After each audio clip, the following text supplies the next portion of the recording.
Hello, everyone. Wish you a very good evening. Here we are again with our 11th episode of season 4.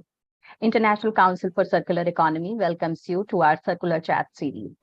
The Circular Chat is an initiative by ICCE to develop and promote the idea of a circular economy and its related topics. Today we have with us Mr. Nishant Parekh. He has been associated with ICCE from a long time now, and we had met him on our 5th episode as well when we discussed risk and opportunities. The topic for today's discussion will be reporting, transparency, and valuation. I'm Surpi, and I'm glad to host our guest speaker, Mr. Nishant Parekh. He's joining us from Netherlands. Hi, Nishant. Hello. Let me introduce Nishant to you. Nishant is the associate partner at 2Impact Consulting, where they help clients in ESG strategy and reporting. He has 12 plus years of experience in the sustainability space. He has worked across several industries like healthcare, energy, chemical, and financial services. He supports companies in creating sustainability, circular, and eco-design strategies and roadmaps to realize targets and ambitions. He is an expert in reporting regulations, standards, and frameworks, and has led integrated annual report projects in large corporates. He has also worked with several leading think tanks and contributed to international publications on circular economy and impact measurement. Hi, Nishant. A very warm welcome to the discussion today, and thanks for joining us. Yeah, thank you for having me and looking forward to sharing my knowledge and experience on this topic. It's always fantastic to share some insights. That's great. That's great, Nishant. So my first question to you, here it comes. See, the evaluation of performance based on the ESG aspect summarizes quantitative and qualitative disclosures and aids in the screening of investment. Investors are using ESG reporting to identify companies that may be at financial risk due to their environmental performance or other social or governmental policies. Despite advances, ESG disclosures are still not widely available or accessible. What do you think is the reason behind it? Yeah, I think the important reason behind this is lack of regulations around sustainability disclosures, and secondly, also there's a lack of quite a harmonized and standardized approach towards sustainability disclosures. So, if I just summarize it, over the past 2 decades, sustainability disclosures have only been voluntary in nature. So companies could choose what to report on, how to report on, and whatnot. But this thing is really changing now. So a very concrete example that's close to where I live in the Netherlands is the Europe has developed their own sustainability reporting standards, and they have submitted the final draft to the European Commission for approval. And this will become a legislation, and companies will be obliged to report on sustainability disclosures in line with those standards by 2020, financial year 2024, so in 2025. So there is a huge movement in this direction. Internationally, I also see IFRS, so this the International Financial Reporting Standards, have recently developed separate sustainability reporting standards, and these will be applicable to several jurisdictions globally. So I see a shift from voluntary to mandatory happening, and there will be more harmonization and standardization in the coming years. Sure, sure. So that means still people are not voluntarily doing it, but yeah, it has to be made mandatory. The regulations have to come in. Only then we can see more and more Yeah. companies coming forward for it. Sure. And in terms of the numbers, if we say, then companies publishing ESG data through ESG reporting, there has been substantial development. Large and mid-sized businesses all around the world are now required to report on their sustainability efforts. However, it is significantly less common among small and some mid-sized businesses, as well as particular industries and geographies. So how do you see this trend changing in the coming times? Yeah, so that's a very good question, and as it also links back to the previous answer, right? So it has been largely voluntary in the past 20 years, and now that it is becoming more regulations and becoming more and more mandatory, what standard setters are currently focusing on is more sector agnostic standards. So more disclosure requirements that are applicable to all the different sectors. However, what I see is there are plans amongst these standard setters to develop sector-specific standards, and that will also be very useful for different sector players to create disclosures that are aligned or have more negative and positive impacts on the society linked to their particular sector. So that's the trend that I observe. And also specifically for SMEs and mid-corps, there are two movements that I feel will affect them. So here back in Europe, also the European sustainability reporting standards, a lighter version of that is also applicable to the small to medium scale enterprises, and they are also obliged to report in line with that. But another movement that I also see is some of these small to medium scale enterprises are suppliers to larger corporates. And if you look at the recent draft standards, companies need to take into account their entire value chain while assessing their impacts, and also report disclosures across their whole value chain, which means if a larger company would need to report on their performance around their environmental or social or governance performance, they would need some data, qualitative data and some quantitative information from their suppliers. And that will be a push towards the SMEs and mid-corps to also show further performance around ESG topics, but also share relevant data points and qualitative information here. Sure.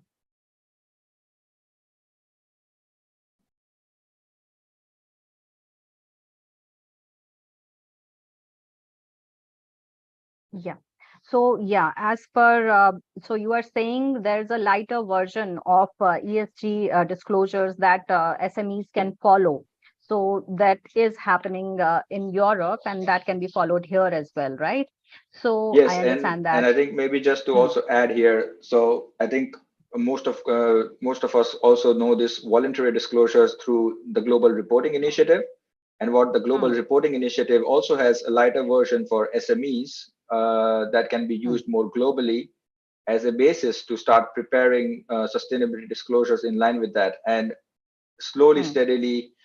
So the GRI is more a holistic, a global standard that is being widely used, and SMEs could also start leveraging that as a starting point to develop their sustainability disclosures. Absolutely. And the bigger industries should include the whole value chain in this, as per your suggestion. Yes. Yeah. And governments and financial authorities continue to issue the most reporting obligations and recommendations, followed by stock exchanges and industry organizations. So, which are the other sectors that see a changing trend? Yeah, so I think government, so these are important stakeholders, government, financial institutions that are really driving regulations, but stock exchanges also are asking for information, more important from an investor perspective. The other stakeholders that I see are equally important, are also driving this push, are the NGOs, and I will give you a very good example there. And the second one is your own current employees or your future employees as well.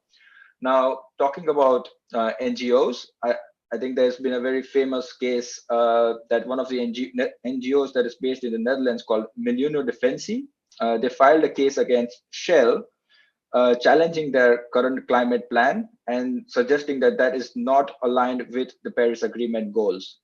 And this was a historic case, and they won the case. And the verdict as a part of the legal team was that, okay, Shell needs to reduce their greenhouse gas emissions, scope 1, 2, and 3, to less than 45% by 2030. So the second important verdict was that Shell as a company is responsible for both their corporate emissions, but also their consumer emissions. So really looking at throughout the value chain towards the customer side of the value chain, so more towards the upstream activities. And then the third verdict was also they need to implement or influence the customer behaviors through presenting them with sustainable choices. So really saying, okay, what are the alternatives for oil and gas if for the transition towards a low carbon economy or towards a net zero economy. So NGOs are playing more crucial role in this transparency and disclosure landscape to push organizations towards sharper commitments and disclosures. And the current and future employees. So I think now more than ever before, the millennial generation is looking for a purposeful organization to work on. And if I were if I want to be an employer or employee of a company, I would first read their annual report and see how are they performing on sustainability before even I would want to work in that organization. So there is a huge push.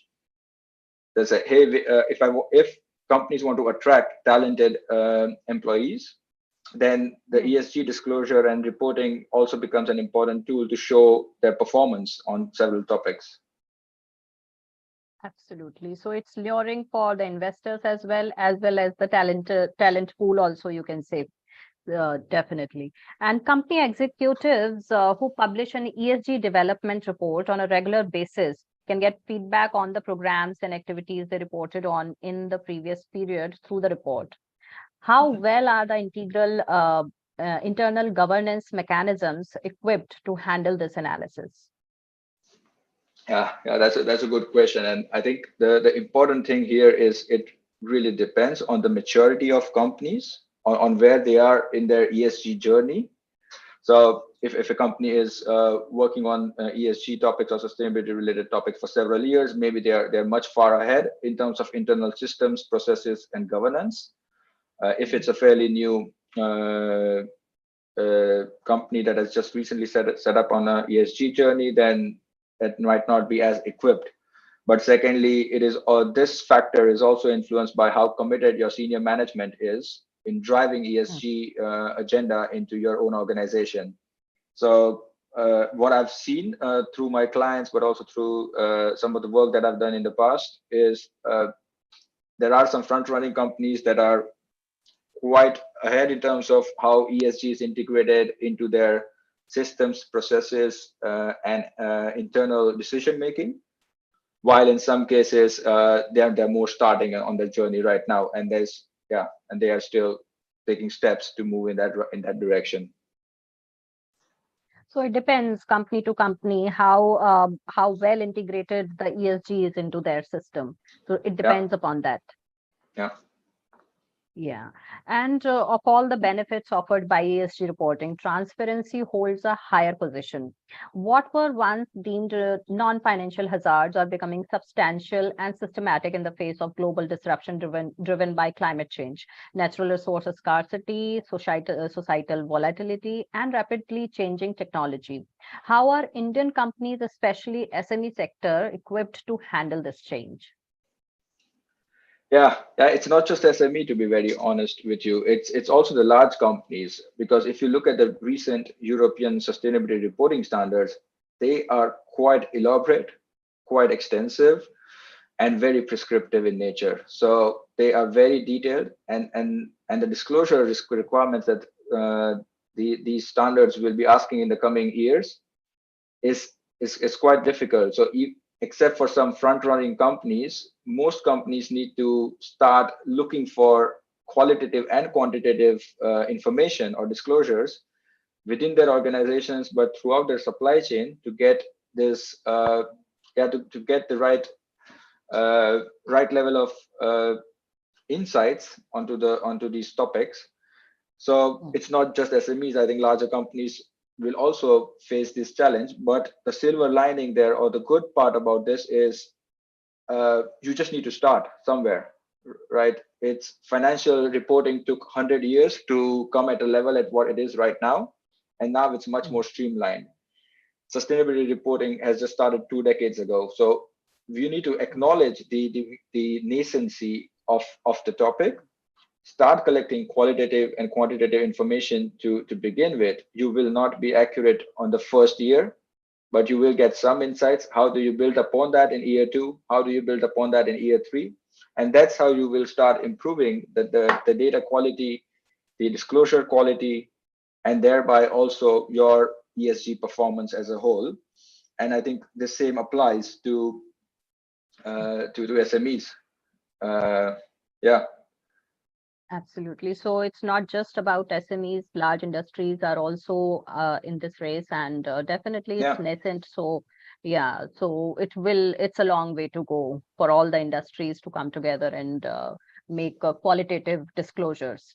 yeah, So, customers, yeah, please. and I think in the end, what you would want to see is the ESG performance should, in the end, be linked back to your overall strategy, to overall purpose, Mm, strategy, mission, vision, and also how it is more embedded into your day-to-day mm, financial risk management systems and processes. mm. And that is Absolutely. the end vision that companies need to define and then take Mm, steps year on year to see how they could work towards mm, integrating some of this. And what I have seen is in the last 5 to 10 years, the disclosure around climate has mm, improved or increased a lot, almost by two folds. mm, And I think that is an important sign that companies have already started to consider climate risks and opportunities as a threat to their own mm, financial performance as well, let alone the mm, societal impact. So I think that mm, that already shows a transition. And then now the social part, the biodiversity topics, those are the ones that mm, should also follow the same suit in the coming mm, years to look at. I would definitely recommend a new research that KPMG recently published around mm, the state of sustainability reporting in 2022. mm. So they have analyzed more than 5,800 companies across 58 jurisdictions um, to show what is the current state, and you will get some very good insights from that report as well. Okay. Sure, sure. So you made a very good point here that companies need to embed this ESG reporting into their mission and vision. Right from the beginning, it has to start and it has to be embedded there. Yeah. Yeah, so customers, investors, employees, and legislators are all scrutinizing companies on environmental, social, and governance issues. Transparent disclosures of an organization's environmental, social, and governance impacts and actions is a key aspect of their business strategy. And the best way to evaluate a company for any purpose and the most effective way for an institution to communicate it is through ESG reporting. Would you like to highlight any best case that you might have come across during your journey in this sector? Yeah, there are a few that, yeah, especially that are closer to the ones that I at least worked with in the past, but also have seen through my client engagements. Uh, I think that what I've seen is Novartis, for example. It's a pharmaceutical company based out of Geneva, Switzerland. They What they do is, and I think that's also the topic of the discussion today, right? The valuation part. So what they do in their ESG disclosures is they do impact valuation. So they also quantify the environmental and social externalities into monetary terms and then put it next to the financial information, and then they use that impact valuation as a lever to drive internal decision making and internal steering. I think that way Novartis is a very good example, and they also make a materiality assessment a centerpiece of how they define their sustainability strategy. So that is one of the good examples that I've seen. The other ones that are also quite leading is Philips, for example, and ING, that I've seen work quite extensively on their sustainability disclosures and have a clear approach on several topics that are more material to their organization and their sector. And as I always also say, the environmental social issues will differ Mm, per sector, and therefore mm, you need to conduct a proper materiality assessment to understand what topics are really material to your sector in the environmental space, and what are more material in the social side and also on the governance side. And that should be the foundation of your ESG strategy and your performance, your KPIs, targets, goals, and in the end, eventually reporting. I think reporting is a means to an end to drive change within your organization. So, yeah. yeah. Right. So definitely all the insights that you have provided, all the examples that you have given, we are looking for more and more examples to come, I think, in this sector, where we can, set them as ideals to set an example for others. So thank you. Thanks a lot, Nishant, for being here with us. It was definitely an insightful session with you today. And a big thanks to our audience as well, those who are live with us. If you have any queries regarding this topic, do write to us on info@icce.com. We'll be back at the same time next week. And if you don't want to miss out on any updates or future conversations, do follow our social media pages and subscribe to our YouTube channel. Have a great evening and stay blessed. Thank you. Thank you, Nishant. Have a great evening. Bye-bye. Thank you, guys. Bye.